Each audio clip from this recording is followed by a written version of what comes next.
दर्जा दिला आणि तिथनं खऱ्या अर्थानं ह्या असणाऱ्या मातेचा आशीर्वाद आपल्या सर्व उमेदवारांना अशा पद्धतीने मिळालेला आहे की बघता बघता अवघड असणारी ही निवडणूक सोपी व्हायला लागलेली आहे.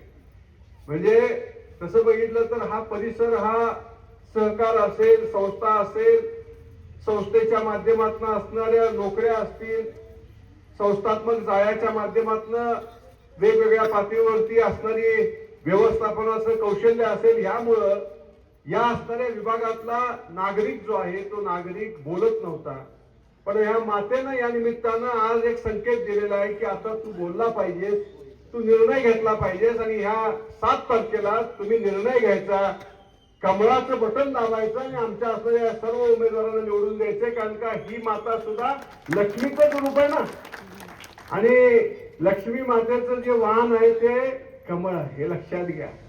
त्यामुळे कमळ आणि लक्ष्मी आणि आमची काळमाई देवी यात काय फरक आहे? काही फरक नाही.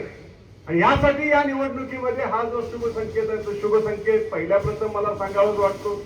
आज आमच्या ताईंनी मगाशी खूप चांगलं मनोगत व्यक्त केलं.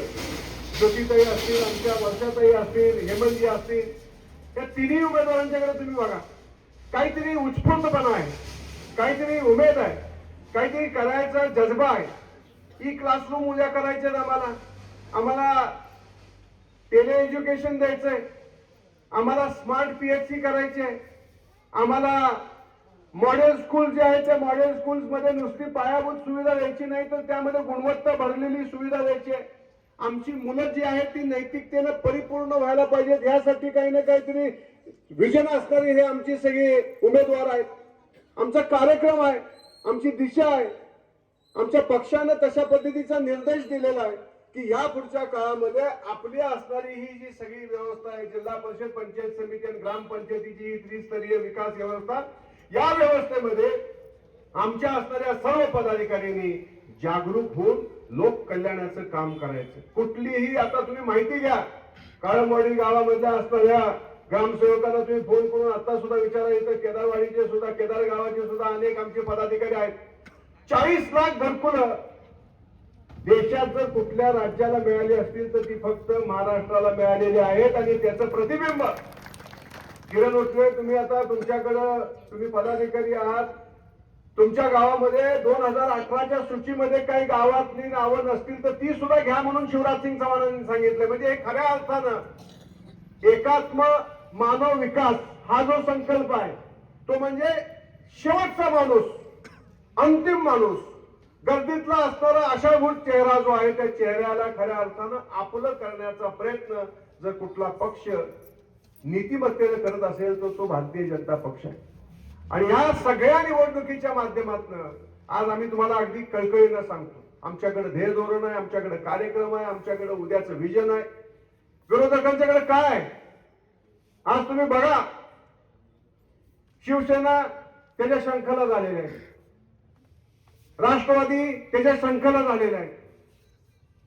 आमच्या शिराळा तालुक्यामध्ये तर असं आहे, मुलगा एका पक्षाच्या चिन्हावर उभारलेला आहे, पुतण्या एका पक्षाच्या चिन्हावर उभारलेला आहे, आणि ही सगळी म्हणतात की आम्ही मिळून एकत्र एकामेकांच्या असणाऱ्या गळ्यात गळे घालू आणि मोत्याचे मळे फुलवू. काय फुलवणार आहे सांगा बरं? इथं हा हिंदुत्वाचा झंझावात सुरू झालेला आहे, विकासाचा असणारा झंझावात सुरू झालेला आहे, थांबू शकत नाही बंधू.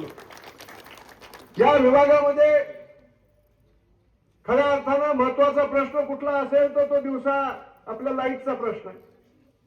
आणि मी तुम्हाला आज किरण सांगतो, तुमच्या विभागाचा एक आमदार या नात्यानं सांगतो, मी कटिबद्ध आहे तुम्हाला दिवसा लाईट दिल्याशिवाय मी स्वस्त बसणार नाही. रेटन मध्ये आपण एडीबीच्या माध्यमातून आता 5 MVA चा ट्रान्सफॉर्मर बसवण्याची सगळी प्रक्रिया पूर्ण केलेली आहे. थोड्या दिवसात तुमच्या या भागामध्ये कोणत्याही परिस्थितीत तुमची जी दिवसा लाईटची मागणी आहे ती लाईटची मागणी पूर्ण झाल्याशिवाय राहणार नाही. या गावामध्ये आणि या परिसरामधले रस्ते असतील, आज इथला असणारा महत्वपूर्ण दळणवळणाचा विषय म्हणजे इथले रस्ते आहेत. सगळ्या परिसरातले सगळे रस्ते, वाटेगाव मधले तर मला वाटतं खोरीचा रस्ता हेमंत मागून कंटाळलेला आहे. पुढच्या बजेटमध्ये हेमंतजी तुमच्या असणाऱ्या खोरीचा रस्ता पहिल्यांदा आम्ही धरण्याच्या संदर्भातली जबाबदारी आमची. आणि दुसरं सगळ्यात महत्वाचं म्हणजे शेण्यापासून आपण भाटोड्याकडे जातो तो रस्ता आमच्या किरण आणखीन त्यांच्या असणाऱ्या सर्व सहकार्यांची मागणी आहे.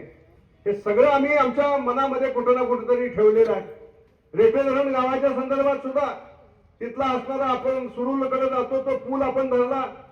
त्या पुलाचं काम आता अंतिम टप्प्यामध्ये आलेलं आहे. पूर्णत्वास गेलेला आहे. गावामध्ये मला वाटतं आपण मधल्या काळामध्ये चांगल्या पद्धतीने माझा फंड दिला. आदरणीय सदाभाऊंनी चांगल्या पद्धतीने फंड दिलेला आहे. तिथलं असणारं काळंबवाडी असेल, काळंबवाडी ते केदारगाव हा आपला जो रस्ता आहे त्याला 30 लाख रुपये मधल्या काळामध्ये मी दिलेले आहेत. कैलासवासी देशमुख साहेब ज्यावेळेस मंत्री होते त्यावेळेस या गावामध्ये भागशाळा देशमुख साहेबांनी मंजूर केली. या शाळेच्या माध्यमातून असणाऱ्या दुरुस्तीचा प्रस्ताव आता 15 लाख रुपयाचा आपण आता धरण्याची व्यवस्था केलेली आहे. या गावामध्ये अनेक महत्वाचे पायाभूत प्रश्न आहेत. ते पायाभूत प्रश्न उद्याच्या काळामध्ये आम्ही सोडवणार आहोत. त्याची कटिबद्धता आमची आहे. आम्हाला काम करायचंय बंधू भगिनींनो. आणि मी तुम्हाला या निमित्तानं विनंती करतोय की आमच्या विचाराची मंडळी तुम्ही या सत्तेमध्ये का द्या. कारण दुसऱ्या विचाराची मंडळी जर तुम्ही सत्तेमध्ये दिली तर त्यांच्याकडे उद्या सत्तेच्या माध्यमातून कोणत्या विभागातून ते निधी आणणार आहेत. देशामध्ये गेले तर नरेंद्र मोदी साहेबांचं सरकार आहे. महाराष्ट्रामध्ये देवाभाऊंचं सरकार आहे. जिल्ह्यामध्ये पालकमंत्री हे आदरणीय चंद्रकांत दादा आहेत. मग मला सांगा या मंडळींना तुम्ही निर्वाचित केलं तर फक्त त्यांना एवढं तुमच्याकडे येऊन बोलायला लागेल की आम्ही निर्वाचित झालो पण आमच्याकडे निधी नाही कारण का आमच्या विचाराचं सरकार नाही. काय करणार आहात तुम्ही. आणि म्हणून माझी तुम्हाला सगळ्यांना कळकळीची विनंती आहे. आमदार असतील, खासदार असतील, पालकमंत्री असतील, मुख्यमंत्री असतील, ग्रामीण विकास मंत्री असतील, प्रधानमंत्री असतील, देशाचे ग्रामीण विकास मंत्री असतील, हे एक सुरी एका विचारानं एका ध्येयानं जर विकासाचा संकल्प तुमच्या समोर सगळ्यांच्या समोर घेऊन येत असतील तर मग आपण सुद्धा या असणाऱ्या सर्व सहकार्यांच्या ह्या प्रभूतींच्या विचाराची जी माळ आहे ती माळ म्हणजे आमचे असणारे सर्व उमेदवार त्यांच्या पाठीमागे आपली ताकद उभा करणं गरजेचं आहे का नाही गरजेचं सांगा बरं तुम्ही. आणि हे तुम्ही जर केलं तर मी तुम्हाला ग्वाही देतो. जिल्हा परिषद आणि पंचायत समितीचं प्रशासन मी पळून प्यालेलं आहे. मला इंच तिथं काय काय चालतं काय काय नाही चालतं. 109च्या खाली कशा पद्धतीने बजेट मांडलं जातं, स्टँडिंग कमिटीचा अधिकार काय, जनरल बॉडीचा अधिकार काय, बांधकाम समितीचा अधिकार काय, हे सगळं मला अगदी मुखगत आहे. आपल्याला प्रचंड काम करायचं. ग्रामीण असणारी ही जी व्यवस्था आहे त्या व्यवस्थेमध्ये अधिकृत योजना किती, हस्तांतरित योजना किती, त्या असणाऱ्या योजनेच्या माध्यमातून आपण कशा पद्धतीने सर्वसामान्य माणसांना मदत करू शकतो, शेतकऱ्यांना कोणकोणत्या असणाऱ्या सुविधा आपण देऊ शकतो, पशुधनाचं जतन आपण कसं करू शकतो, ग्रामीण असणारे रस्ते जे आहेत त्या रस्त्यांना उद्या बळकटी करण्यासाठी कोणत्या स्रोतातून आपण निधी आणू शकतो, या सगळ्या गोष्टी या आमच्या मतदारसंघामध्ये या जिल्हा परिषद आणि पंचायत समिती सदस्यांच्याकडनं निश्चितपणे होतील. ह्याची मी जबाबदारी स्वतः आमदार या नात्यानं मी तुमच्या सगळ्यांच्या साक्षीला घेतो.